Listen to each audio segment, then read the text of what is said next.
the Studio Cuts podcast with Taylor with WRRV. This is the Studio Cuts podcast. Hey, it's Taylor from 92.7, 96.9 WRRV, and the Studio Cuts podcast is where we interview artists that were featured on Sunday Studio Cuts, our new music show on WRRV. Today, we're hanging out with Joywave, who's getting ready to drop a new EP. Where are you at right now? Oh man, this is gonna blow your mind. My house at home in Rochester, New York.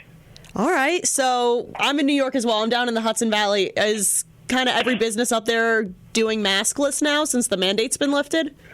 No, anywhere that I've been is still doing masks. Yeah, even like buildings. I was in a building today that has like a kind of an office building, and they still have their mask mandate. So, yeah. How about down there? It's kind of so-so. Like, businesses say they're not enforcing masks, but then some of them still have signs up that say they are. So it's kind of a mixed message, and it's awful. Yeah, I figure like if you just keep your mask on a little bit longer, it'll sort itself out. And I don't think you're going to offend anyone by choosing to wear the mask, right? Like, you're probably in for a more uncomfortable conversation erring in the other direction. Yeah, absolutely. What made you decide to stay in Rochester instead of moving to a bigger city like New York or LA?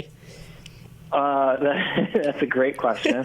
Born and raised here. Our families are all here. It's also really affordable, and when you're gone like 200 days a year, I mean, paying rent in New York and LA, also like a rehearsal space. I mean, there's so much you got to worry about. So it's definitely an economic thing, but also just like it's one of our favorite cities in general. Like, just the more you travel too. Like, I remember growing up and thinking like, oh man, like, you know, Rochester, like, I can't wait to, like, the vibe growing up is like, can't wait to get out of here kind of. And then once we did, you know, we'd be in whatever city and look around and be like, you know, do we have this better at home? And we'd be like, yeah, I think so. And people are nice to you now here, you know, like go to the grocery store and people just say, hey, cool music. And I'm like, oh, thanks for being nice to me today. It's a good vibe.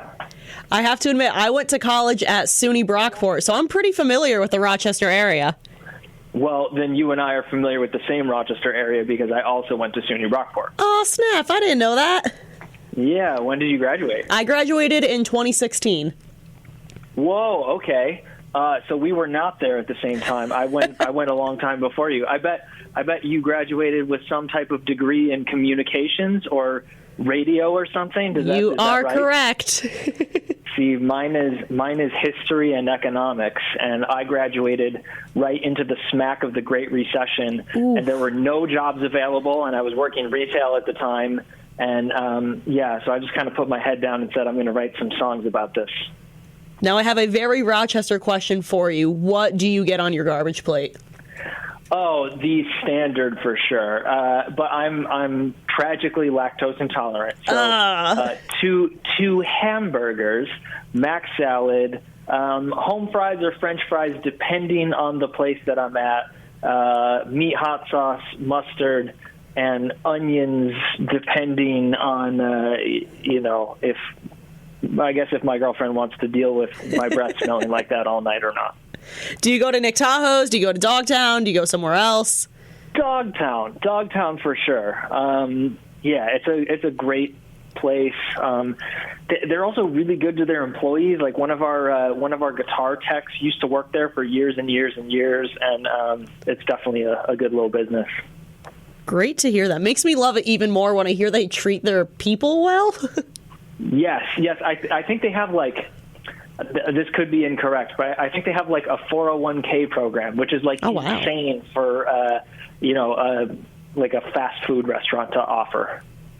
Joywave released their album Possession on March 13th of last year, which is pretty much when the world shut down. What was this day like for you?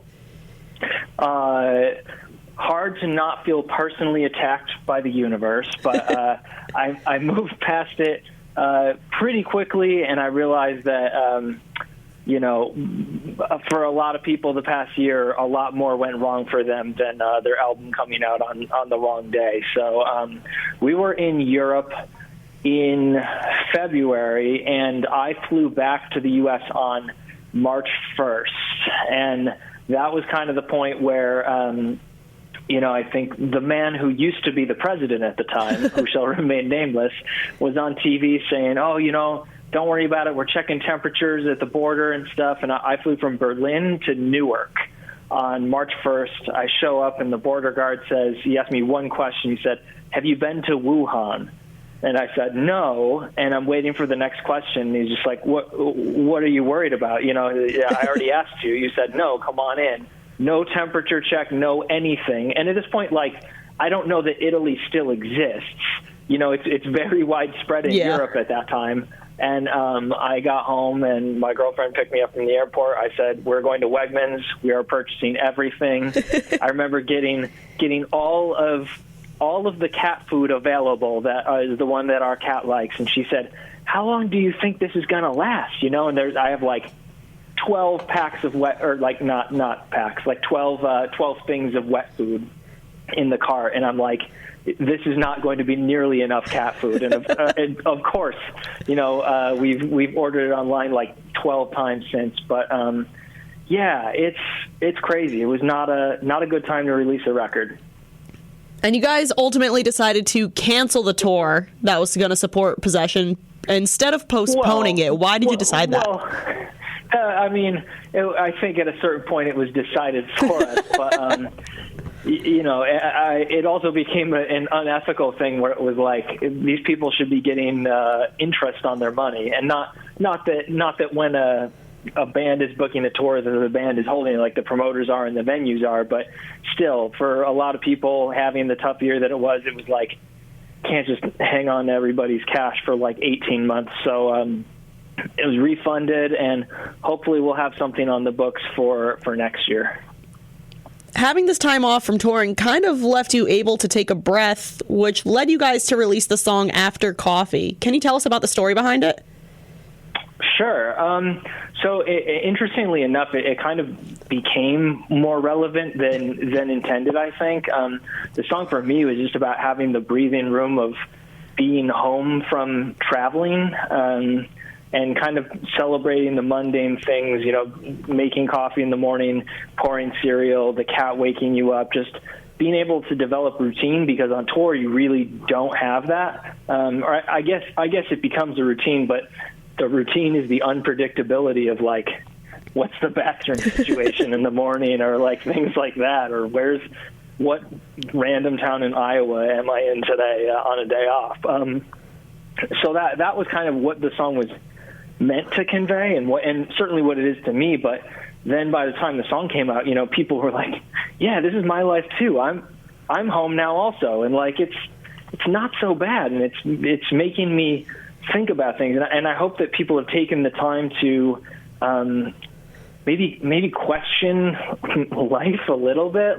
I alluded earlier to my time post college, into the Great Recession, and just when I was working at Staples, I eventually stopped, and I was like, the thing that I want to do more than anything else is write songs and make music. So I'm going to take my time and get better at that. And that's what I did. And I think that there's a lot of people now, you see, there's a lot of things where restaurants are having a hard time hiring people. And I think there's a lot of people who may have been working those jobs before and just cashing the weekly checks who said there's this other thing that I really have always wanted to do or explore, or I'm going to set up an Etsy shop or whatever that thing is for them. And I think a lot of people have taken advantage of it, and I hope that they did and found something that they are more satisfied, where they feel like they're getting something out of life by doing it.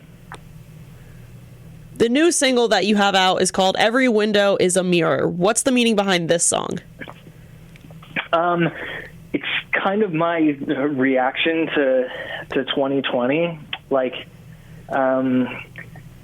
Being home, when I got back from Europe and the COVID stuff was happening, CNN was on in my house all the time, and I'm watching the case numbers go up. And then we had all sorts of protests last summer, and then into the political chaos, and just there was so much of people not listening to each other and like trying to invalidate other people's experiences and just not listening. And it's like, I think that the key to getting along at some level in society is to say that each one of our experiences is unique, and I can't possibly know what it's like to be you. I don't know what it's like to be anyone other than me. So the metaphor in the song is kind of looking out the window of the neighborhood of your choosing, the house that you chose, looking at the person in the street and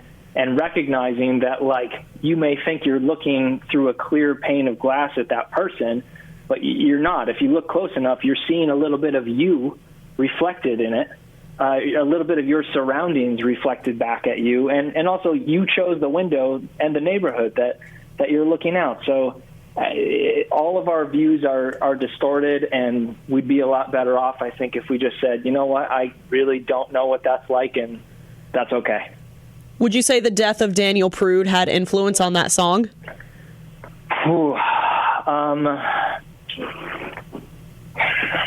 Yes, but I don't want to say that it's about that, because it's not. It's like one event that obviously was very close to home and was very much on our minds and hearts here. But it was everything of people not listening and being cruel and just lacking any type of empathy. You guys also have an upcoming EP with the same name, Every Window is a Mirror. What can we expect from that? The two aforementioned songs and two additional songs. We spent the past year working on a new record, which is called Cleanse. The EP is really just 4 songs from that new record that are arriving early. It's just kind of how things have been decided to be rolled out, and the full record is 10 songs and will be out early next year. Ooh, that's exciting. Mm-hmm. What was it like filming the video for the single? It was very difficult because they had to melt my face off. Very painful. I've had reconstructive surgery, and I'm all better. No, they melted a wax dummy of my head in L.A., which I was alarmed at what it looked like. It was like a real doll version of me. I was not excited that it existed. There's a picture of it on our Instagram account. But then they shot my face here in Rochester at RIT, which is an amazing technical school that we have here with an amazing like photo and video program. And they basically made it like a deep fake. So they stuck my face onto the sex robot version of me and kind of combined the melting of the wax with my face digitally. You mentioned that you're hoping to get a tour together. Are you guys part of any festivals coming up this year? Yes, we're playing Riot Fest. We're playing Bottle Rock in Napa Valley. We are playing, I don't know. They keep popping up on the calendar, and I'm trying to take it one day at a time right now. We still haven't gotten together to start rehearsing, so hopefully we'll do that soon. All right, my last question for you. If someone were to come to Rochester, what's the one thing they need to do? They need to go to Dogtown, and they need to get a garbage plate with 2 hamburgers, mac salad, French fries, meat sauce, mustard, and if your girlfriend lets you, onions. I've never identified with an answer so much in my life before. Well, thank you so much for hanging out with me and the Studio Cuts podcast. Awesome. Thank you for having me. Make sure to check out Every Window is a Mirror and watch out for Joywave's new EP. And don't forget to catch Sunday Studio Cuts, a new music show featuring all of the up-and-coming alternative music hosted by me every Sunday at 10 p.m. on 92.7, 96.9 WRRV. Join us next week as we interview another up-and-coming alternative artist on the Studio Cuts podcast.